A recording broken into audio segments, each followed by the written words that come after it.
What's going on, YouTube? It's your boy Corruption again, and we're back with another video. This time on looking at Dark Souls. Now, this was a really interesting game to me because I really enjoyed this when it came out, and it did take me a little bit before I actually bought it from the time it did come out. But once I did obtain this game and start playing into it, and I'd heard about the difficulty curve and just how challenging the game was, and how many people were rage quitting and just bad-mouthing this game because it was just so difficult. And I figured, well, what the hell, I may as well see what it's about. And I had the money at the time, and there wasn't really anything at the time of that release that interested me.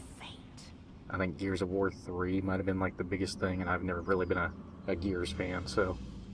But I did have Gears of War 3 for a while. But that's a different topic altogether. With Dark Souls, this was a really interesting game. Just from the get-go, loading into it the first playthrough, and not knowing anything, just going into it blind.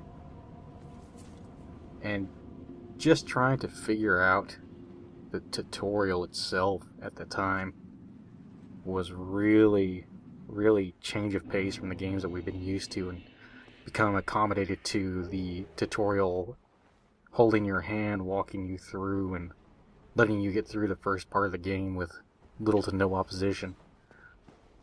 Dark Souls throws you off and gives you maybe 4 of the undead enemies that don't attack back, and after that they'll throw a boss at you. And there's no inclination at the time as to what to do other than your basic instinct of video game playing at this time is to just go head on and fight the boss even though you have a broken sword. This was something different that I hadn't experienced really since probably early 90s of video gaming, back in the NES days when you really didn't have much direction. The games were really, you had to play them and just kind of decipher what was going on by yourself. There really wasn't anything but maybe a manual with the game cartridge that told you even what was going on. I mean, nobody really knew what the hell was going on in Super Mario Brothers. They just knew that some plumber was going around stomping on Goombas. And then what the hell is a Goomba? It's kind of the same principle that had occurred here.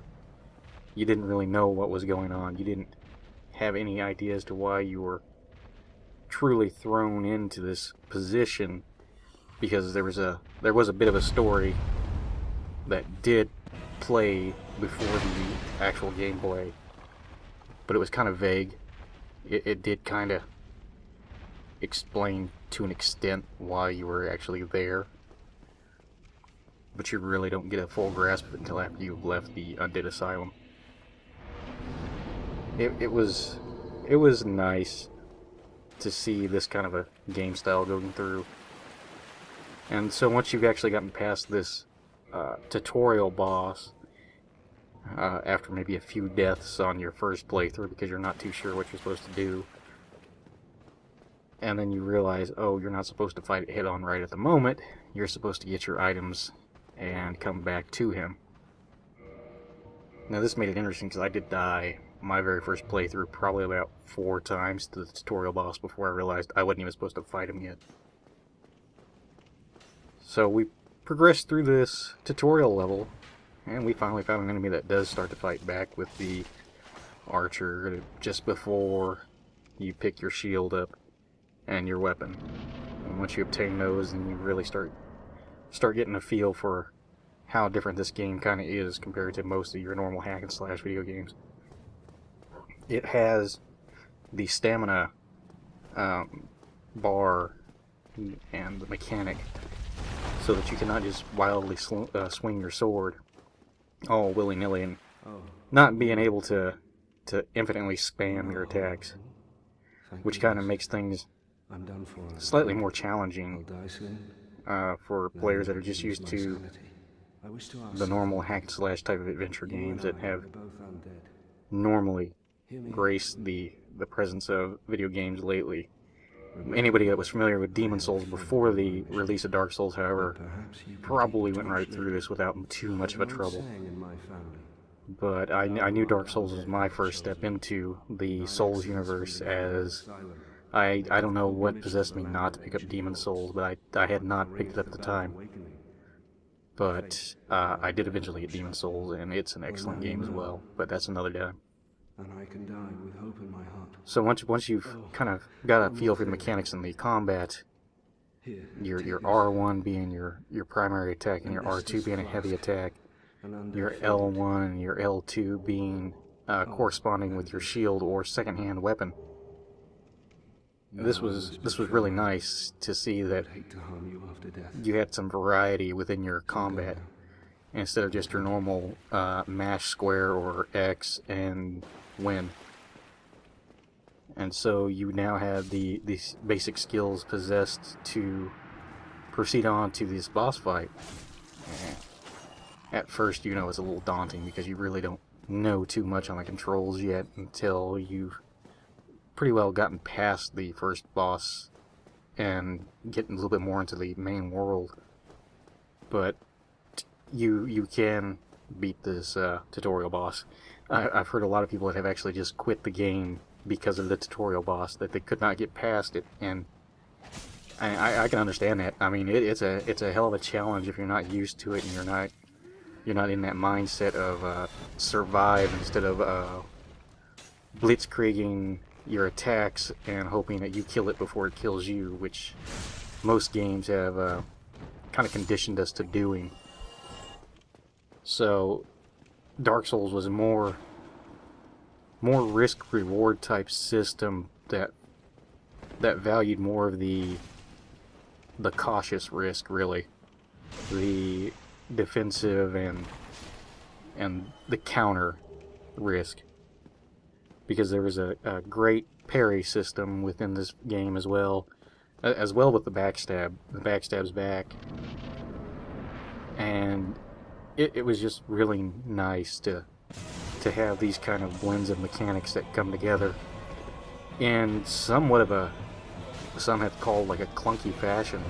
Some people have responded that the controls feel clunky or just not very responsive for them. But I never really had an issue with the controls like that. The only times I would have problems would be due to my own equipment settings, such as wearing the heavier armor and not being able to roll as quickly as I would have liked to have rolled, especially after the patches when the Dark Woodgrain ring required you'd have a lot less of an armor weight on to actually do the ninja flip roll, because it was getting kind of ridiculous where you could wear Go's armor or some of the other heavier armors and still be ninja flipping around like none other. But it still blended even pretty well then, with these mechanics coming together to make these builds. No two players really play the game alike, and it really is nice to see that kind of gameplay. It really felt like an RPG, whereas most of them nowadays just really feel like a linear hallway. And I'm not going to point any fingers here, but there's a certain Square Enix franchise that, yeah. But this game was really nice about not leading you in any direction. Once you do get out of the Undead Asylum and you do get to Firelink Shrine, the Crestfallen Warrior tells you that there are two Bells of Awakening, one above and one below, and he never states which bell would probably be easier to go for or which one he would recommend. It was just completely left up to you. And then there was a bit of a psychology involved in the game then, to where players would just go a direction based on personal preferences of how they've been conditioned in their life. I know at first I thought, well, down is usually easier and ascension is usually a lot harder. So I did go down into New Londo, and yeah, that wasn't the best of place to be. You did get greeted with the non-hostile undead enemies at first, and it felt right. It felt like you were in the right direction, that this was the way that you needed to be going. And you cross that bridge over the water of New Londo, and you take a look at these ghosts coming at you, and you figure how much harder can they be compared to the undead, the undead, I don't even know what the hell they're called, but the undead. And you realize soon that, yeah, they're a hell of a lot harder, considering you can't hit them without transient curses or a cursed weapon. And it takes you a while to really figure that part out. Even though the game gives you 2 transient curses right before you cross that bridge, and you may pop one just to see what it does and fight the ghosts. But I can remember my first time using a transient curse and it running out, and I didn't realize it had ran out. And I was stumped as to why I could no longer block the attacks of these ghosts or damage these ghosts. Well, what do we have here? It just... You must be a new The game arrival. really taught Let me you guess. to think differently than how you were normally conditioned to think within a video game. First, And I really enjoyed that aspect of this game. you'd have done And better to work going back with through Demon Souls after playing Dark Souls and finishing it, defeating Gwen, I did pick up Demon Souls, and Let me help you. I seen where it too did that same type of mentality. Bells of awakening. And I understood why people were saying that it was the most challenging game they've ever played. Far below. And I've heard people say it's probably the hardest game that they've ever played. Ring them both. But that's kind of a false statement, considering the fact that Not much to go on. the game, once you understand your mechanics, and I know most people will just argue like, well, yeah, if you understand anything, it's not hard. Why you came, isn't it? But To this is that kind of point where you actually have to grasp, at least decently, the mechanics of the game before you can play well. Because if you continue to play like you would normally play, like Legend of Zelda, it is going to be probably the hardest mess you're ever going to see, because it's not going to respond that way. And so, doing your run and gun style, recklessly going in blitzkrieg, however you want to explain it, doing that kind of a style will just result in death. There's just no way to get around that. I mean, it's insane on how they actually developed this game and how well it was executed. And that's why I've always said that it wasn't a hard game, it was a challenging game. It took a lot more mental prowess than your normal games that we've been accustomed to lately. And this really shines, especially within boss fights.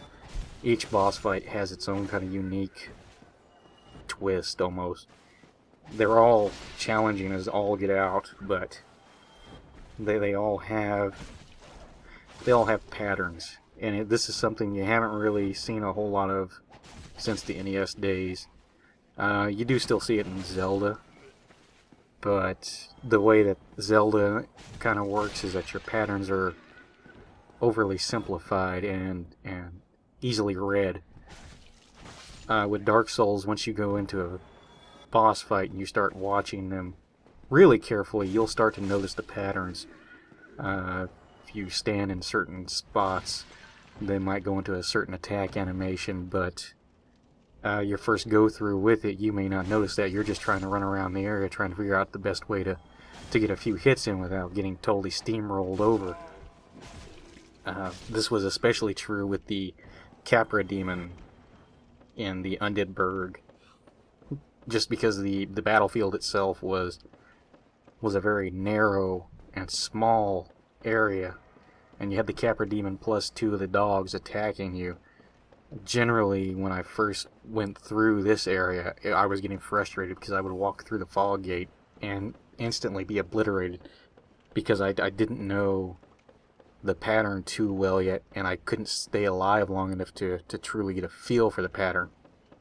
But through bullheadedness and just this will to go on and that drive to finish a challenge, I did finally manage to, break through and see the attacks, and finally been able to dodge and dispatch a Capra demon fairly easily.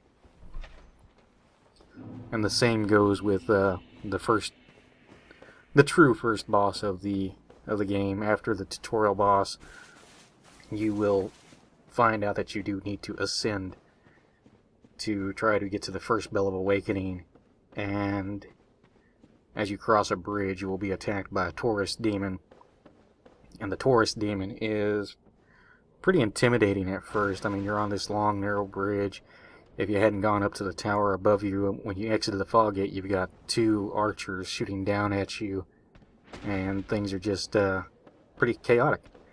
It gets pretty clustered real quick, and when things start to go south, you really feel it. So this first boss, you find there's a fairly easy way to dispatch him, and I've been told that there's actually a kind of a second way to quote-unquote insta-kill him, but I've never been able to pull it off. I never really tried. I just go through and kill him like I normally would. But some bosses do have that, where they have environmental deaths. The main one later within the game that is probably the most well-known one is the Ceaseless Discharge fight, where you don't even have to attack him, you just have to bait him to get to a certain area, and he basically kills himself in one fell swoop. So there's that kind of aspect in trying to learn your surroundings as well as your bosses. And the game just blends everything perfectly. It's almost up there with like the perfect RPGs that I would consider. And the action-adventure is just amazing. The story is truly amazing, even though most people will tell you that there is no story. That's kind of a false tense, considering it's not a story presented to you. You do not get handheld and told this story. Every item has a bit of a story to it that you read through the description, interaction with certain characters, and dialogue. They will tell you more and more of the story as it kind of goes on, and you'll learn more about the lore of the world and about the gods, the flame, and the dark soul. So if anybody ever said that there was no story to Dark Souls, they're not correct. My best advice is, if you wanted to hear more about the lore and storytelling of Dark Souls, and you don't really want to pick up the game, I would suggest looking at a YouTube channel by the name Epic Name Bro. He does great video lore series for Dark Souls, and last I knew he kind of progressed to playing Dragon's Crown and a few of the other RPGs, especially through Japan, as he recently or presently lives in Japan. I found that channel to be great help after getting through the completion of Dark Souls and trying to piece things together. And he's got great tutorials on different aspects, great challenge runs, because that was another thing with this game, is that there really is no one way to play it. As I mentioned earlier, that 2 players will not have the same style, simply because of how vast your options are, weapons and armors, and now you can do different magic abilities, and there's just so much that you can do to make a unique playstyle to you alone. And there are, set builds that most players have kind of concocted and posted up on the internet that help out players with that kind of same mentality. But if you don't have that mentality for that build, it's not going to work for you. You just need to find a weapon that's going to work well with you, an armor style, and your ring setup. Everything is going to be perfect for you. And once you get that, you can stick with it for quite a while. You can progress pretty far into the game without ever having to change items, really. But eventually you may want to explore these other options of different weapons, of different armors, of different rings, and different magics and pyromancies. You will go through these and you'll get a lot better, and eventually the ability to basically speed run the game just comes naturally. Enemies that would normally give you problems with your first playthrough normally get dispatched rather easily, And especially considering the fact with New Game Plus, after the end of the original campaign, you will be prompted back into the Undead Asylum, restarting the adventure straight from the ending. And you will still have all of your items, you will have all of your weapons, you'll have all of your soul level, all of your souls. Everything stays with you and transitions over. The main difference here is that enemies do get a bit of a buff now. So they're no longer as weak as they were starting out, and they kind of scale pretty well. I mean, they'll still be dispatched fairly easily as they normally do in the first playthrough, but they will be competent enough that if they catch you off guard because you get cocky thinking that, oh, they can't hurt you, they're going to throw you a pretty nice haymaker. They're not going to hold back. The undead soldiers just wail on you, and once you figure out how much their damage has been increased, it's kind of frightening. The game had been patched a couple times in the past, however. Did make a few things easier, more accessible for new players. Veteran players weren't as excited for these changes. We got kind of used to the challenge and kind of relished in the fact. So seeing it get made easier really didn't appeal much to us, but can't really complain because it didn't get more access to the newer players, and it's the reason we're going to have Dark Souls 2 coming out soon, and I cannot wait for that. But I think I will cut this commentary short here, and I will just leave you with those basic principles of Dark Souls. I believe here soon I'll be doing a little bit more with Dark Souls and possibly Demon Souls and some RPGs in general. And then I will be probably transitioning through first-person shooters and other genres, just because they're the types of games that I enjoy. Eventually I'm going to try to record some type of PC gaming somehow on the different games that I do own on PC, which I've found that I'm starting to own more of than I do consoles. And I'm not for certain why, because I don't have a really great PC that can really play too many games, but I have been buying older versions of the games from Steam sales and goodoldgames.com, things like that, that have really helped out my game library for my PC. But until next time, I'm Corruption, and I will see you guys later.